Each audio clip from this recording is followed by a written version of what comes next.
دنیا میں اگر کسی بادشاہ کو کوئی بدماش آ کے دھمکی لگائے اور اسے کہے کہ میں تیرے بندے چک لینے میں تیرے بندے اٹھا لوں گا، تیرے بندے اغوا کر لوں گا سارے، تو دنیا کا بادشاہ کیا کہتا ہے؟ میں تکنا ایسی دی تیسی تیری جرت، یہی کہتا ہے نا، کیونکہ وہ یہ خیال کرتا ہے کہ میری بادشاہی اسٹیک پہ لگ رہی ہے کہ میرے بندے اٹھائے گا، وہ یہ سمجھتا ہے۔ لیکن اللہ کے کیس میں ایسا نہیں ہوا جو کائنات کا بادشاہ، جب شیطان نے یہ دھمکی لگائی نا انسان کے حوالے سے کہ یا اللہ میں تیرے سارے بندے اغوا کر لوں گا، چند ایک لوگ ہی تیرے ساتھ ہوں گے، اور اللہ تعالیٰ سورہ سبا میں کہہ رہا ہے کہ اس نے اپنی بات پوری بھی کر دکھائی ہے، تو اس کے مقابلے پہ اللہ نے یہ نہیں کہا کہ میں تکنا ہوا کس طرح تو کرنا ہے ایسی دی تیسی تیری، نہیں، کیونکہ اللہ تو بے پرواہ ہے، اس نے اپنے نبی بھیجے ہیں، کتابیں بھیجی ہیں، اور کیا کرے وہ؟ اس سے بڑا کیا کام کرے؟ کتابیں بھیج دی، پیغمبر بھیج دیے، حق کا حق ہونا، باطل کا باطل ہونا بتا دیا۔ لا اکراہ فی الدین، دین قبول کرنے کے معاملے میں کسی پہ جبر نہیں۔ قد تبین الرشد من الغی، بے شک ہدایت گمراہی سے الگ ہو چکی ہے۔ انا ہدیناہ السبیل، ہم نے راستہ دکھا دیا ہے، اما شاکرا و اما کفورا، چاہے تو شکر گزاری کی روش اختیار کرو، خواہ نہ شکری کی، لیکن آخرت میں نہیں چھوڑوں گا جس نے نہ شکری کی، یہ ذہن میں رکھنا۔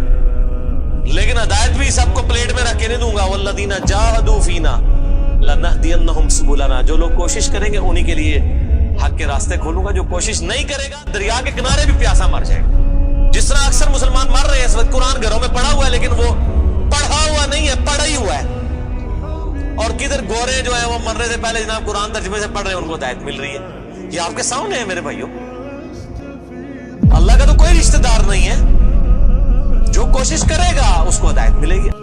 اسی سمجھنا ساڑھی کو رشتہ داری ہے اللہ نام، یہودیوں کا بھی یہی عقیدہ تھا نا، اسی لیے سورہ بقرہ کے جو 9 رکوع ہیں وہ پورا یہودیوں کے اوپر مقدمہ ہے، اور 7 یونیورسل ٹروتھ آئے ہیں کہ تم سے بھی پہلے ایک لاڈلی امت تھی، 3 کتابیں اس میں آئی، سینکڑوں پیغمبر آئے، اس کے باوجود جب انہوں نے روگردانی کی اٹھا کے اللہ نے پرے مارا، ضربت علیہم الذلہ والمسکنہ، آج تک ذلت اور مسکنت ان کے اوپر مسلط۔ تم کیا شے ہو؟ لیکن ہم پھر بھی کہتے رہتے ہیں اللہ جو کچھ بھی ہے تیرے محبوب کی امت سے ہے، اصل میں ہم یہ کہہ رہے ہوتے ہیں یا اللہ اسی کو نہیں سیدھا ہونا، سیدھی جی گل ہے، این جی سانوں قبول کر لے، یہی ہے نا، تو اور کیا مطلب ہے اس کا؟ میں کہتا ہوں اگر دنیا میں مورل لاز ایکٹیو ہوتے فوراً اسی وقت سر کے اوپر جوتی پڑتی کہ محبوب صلی اللہ علیہ وسلم کا نام لیتے ہو اور کرتوت نہیں اپنے دیکھتے۔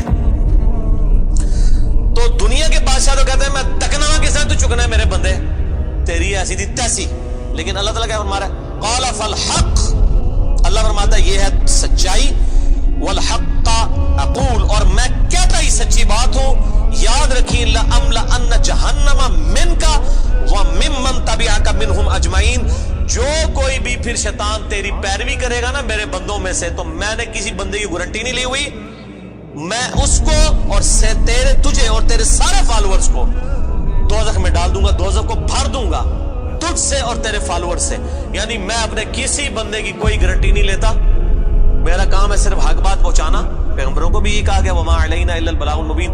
اب جان بوجھ کے جو گمراہ ہوگا تو اللہ فرماتا ہے تجھے بھی اور تیرے فالوورز کو اٹھا کے دوزخ میں پھینک دوں۔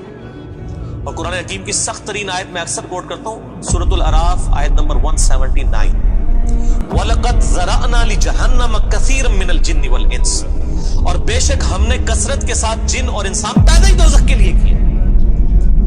کتنے خطرناک الفاظ، لیکن اس کے آگے الفاظ ہیں، اللہ کوئی فنیٹک نہیں ہے، نعوذ باللہ۔ اللہ فرماتا ہے ہم نے ان کو دل دیے تھے، عقل دی تھی سوچتے نہیں، کان دیے تھے سنتے نہیں، آنکھیں دی تھی دیکھتے نہیں، یعنی ان انسٹرومنٹس کو یوز کر کے حق بات حاصل کرنے کی کوشش نہیں کرتے۔ اولئک کالانعام بل ہم اضل، یہ چوپایوں کی مانند ہیں بلکہ ان سے بھی گئے گزرے ہیں، جو لائی لگ بنے ہوئے ہیں، کان آنکھ عقل کو یوز کر کے حق بات اور باطل میں تمیز نہیں کرتے ہیں، تو یہ دوزخ کے لیے پیدا ہوئے ہیں، اور ہمیں نظر بھی آ رہا ہے اکثریت واقعی دوزخ کے لیے پیدا ہوئی بھی ہے۔ اللہم اجرنا من النار، اللہم اجرنا من النار، اللہم اجرنا من النار۔ قل ما اسألکم علیہ من اجر آج اے نبی علیہ السلام فرما دیجئے میں جو اتنی باتیں کھول کھول کے بیان کر رہا ہوں اس کے عوض تم سے کوئی معاوضہ طلب نہیں کرتا. آج کے دور میں جب ہم نبی علیہ السلام کی دعوت پیش کریں گے تو ہم کہیں گے کہ دیکھو تمہیں کھول کھول کے صحیح باتیں بتا رہے ہیں, کوئی چندہ بک نہیں بنائی ہوئی ہے بھائی, کوئی قربانی کی کھالیں نہیں جمع کر رہے ہیں, کھول کے مفت تمہیں یہ ساری سچائی بتا رہے ہیں. وما انا من المتکلفین, اور اے نبی علیہ السلام آپ فرما دیجئے میں تکلف بھی کرنے والا نہیں ہوں. ہائے ہائے ہائے ہائے, دنیا کا پورا ڈھکوسلا جو ہے نا مذہبی اپروچ میں وہ چال ہی تکلف کے اوپر رہا ہے. کیا تکلف ہے کہ علماء جو ہیں وہ اپنی آڈینس کو کھول کے بات بتانے نہیں چاہتے, وہ تکلف کر جاتے ہیں. انہیں جی دیکھو نا ڈائریکٹ نہیں گل کرنی چاہیے, اور نبی علیہ السلام کو کہا جا رہا ہے کہ آپ فرمائے کہ میں ہی ڈائریکٹ گل کرنے والا جائے پاویں کسی کو بری لگے. وما انا من المتکلفین, میں کوئی تکلف نہیں کرنے والا, کنو کڈ لو گل اے کچھ ہونا جے تواڈے نال. یہ اتنے سخت الفاظ ہیں کہ میں کوئی تکلف نہیں کر رہا. کیا مطلب کہ اللہ نے کسی کی کوئی گارنٹی نہیں لئی. اللہ تعالیٰ فرما رہا ہے کہ شیطان میرے جن بندوں کو اغوا کرے گا میں نے کوئی گارنٹی نہیں لی ہوئی, میں انہوں نے بھی چھوڑ دیا گا دوزخی. ایسی تھی تیسی تہاڈی, کسی بھلے کیس نہ رہنا, کوئی تکلف نہیں ہے. نبی علیہ السلام کھل ڈول کے ان کو بات کرتے ہیں. اب جو قرآن پڑھے گا تو اس کو یہ میٹھی میٹھی تقریریں جو لوگوں کی جعلی ہیں, اوروں کی کہانیاں, بزرگوں کی کہانیاں, جانوروں کی کہانیاں, ٹھیک ہے جی, تو ایک کہانیاں انہوں نے پھر انہوں پتہ لگے قرآن پڑھو اللہ دے بندے کو پتہ لگے. صحیح بخاری میں حدیث ہے, نبی علیہ السلام ایک چوراہے سے گزر رہے تھے, کچھ صحابہ کرام آپس میں ہنسی مذاق کر رہے تھے.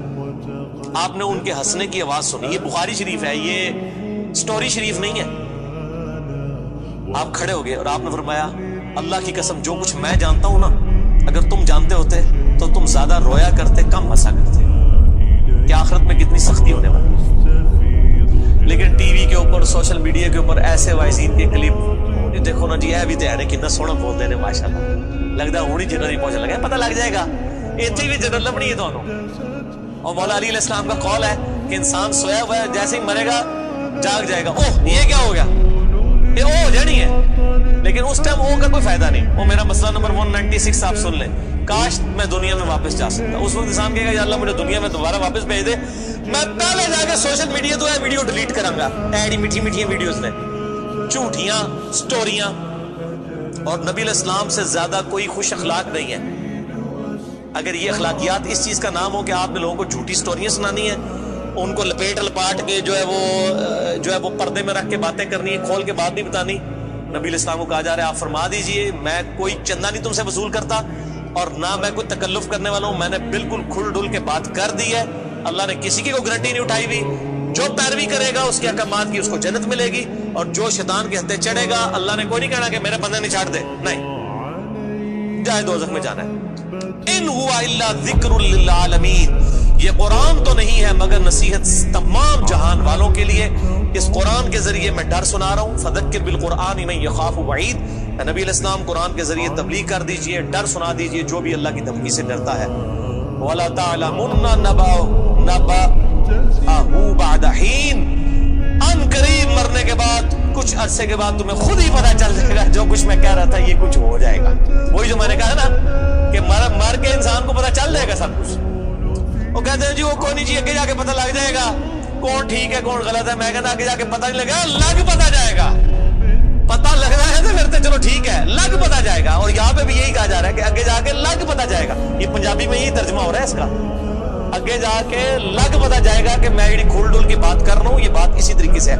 وَلَا تَعْلَمُنَّ, اور ان قریب ضرور تم جان لوگے, نَبَأَهُ بَعْدَ حِينٍ, یہ جو خبریں میں تمہیں بیان کر رہا ہوں ان قریب کی یہ پوری ہو جائیں گی. لیکن اس کے وقت کچھ بھی نہیں ہونا. انسان نے چیخنا ہے اللہ مجھے دنیا میں دوبارہ بھیج دے, میں نیک اعمال کروں گا, یہ کروں گا وہ کروں گا. مسئلہ 196 میرا ضرور دیکھیں.